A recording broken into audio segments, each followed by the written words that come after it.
Today we're going to go over the discounts and buydowns section of FTx POS. Under Pricebook, we have discounts and buydowns. Under discounts and buydowns, we have two tabs. A tab for discounts, and of course, a tab for buydowns. We can scroll through here and either click the name or the modify pencil to open up the discount. If we need to modify it in any sort of way, or if somebody forgot to add a specific location, for example, we can open that up. On the edit screen, we have three tabs. We have the details of the discount itself, such as its name, its discount group, and then its discount type. Under the type of discount, we have the usual % off each, dollar off each, etc. options. The next tab would be schedules, which is where we can configure the start date and the end date of the discount. We have the Use Schedule button, which lets us select specifically which dates and times the discount will apply. The next tab is Options, which is where we can get into more detailed information about how a discount will fire, if it'll have a specific dialog on the receipt, the priority number, if it's stackable, if tax will be applied before the discount, whether or not the discount is reimbursable, and apply the discount to the cost of the item. Inventory clearance is set up to discount items that you will no longer be carrying. When we select this button and sell all of the items assigned to this discount, all of those items will be marked as inactive automatically. In Scan Data Report, we will assign whatever item is attached to this discount in our Scan Data reports. Discount Commission is a way to offer commission to employees if an item is sold with this discount.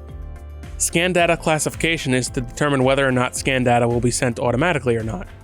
Require Loyalty is pretty self-explanatory. This just requires that a loyalty account be used to receive the discount. The number of times a loyalty customer can use a certain discount, such as by day or by week.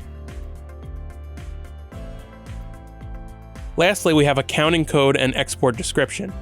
If we have an accounting code that we have predefined for discounts of this nature, we can type that code in here and give it a description. Then, whenever we do an export description, we can pull the information from that accounting code. Under that is Disable Sending Alert. When this is clicked to Yes, whenever you save your discounts, it will not share these changes that are being made. Whenever we go to Manage Assignment on the right, we can decide which location is going to receive the discount or if it includes all locations.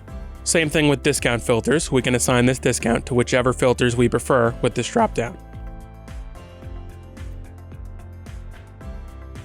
Then we have a trigger list. This gives a prerequisite number of items that have to be sold before a discount can be triggered.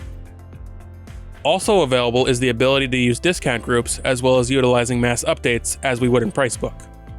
This allows us to do things like update items assigned to a discount, extend a discount, or do location assignments this way as well. If we have a discount that's going to be applied to all of our stores, we can sort through and assign them that way. This list will give you the options to do so. Next, we'll go through the Buydowns module. From the Buydown module, we have the Mass Update button as well. All of the same options that were included in discounts will be there in Buydowns. If we go through the list here of Buydowns, we can search for them by manufacturer, or if they're in a group, or even by amount. As with discounts, to open a Buydown, we click on the name, or the green edit pencil to the right. Here we have the name of the Buydown. We have a Buydown group that we can select from the drop-down here. We have the manufacturer that is supplying the Buydown. Buydown styles we can do by dates, quantity, or both if we want to, depending on what is required. Following that is the start date and end date, as well as the amount that's being taken off, and its receipt text.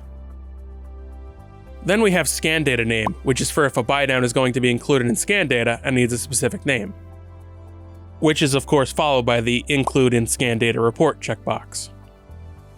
Next is Child Included in Part of Parent, which basically is a way to set up buydowns that are applied to a carton, but also applied to packs. This will allow you to add both cartons and packs to a buydown when they're received, as long as they're in a parent-child relationship. Underneath that, we have accounting codes. With this, once we do an account export after typing one of these codes in, all the information regarding this buydown will be tallied up under that accounting code. Past that is location filters, as well as buydown filters for the items themselves. Just like with discounts, we have the exact same filter types. This concludes today's training on discounts and buydowns.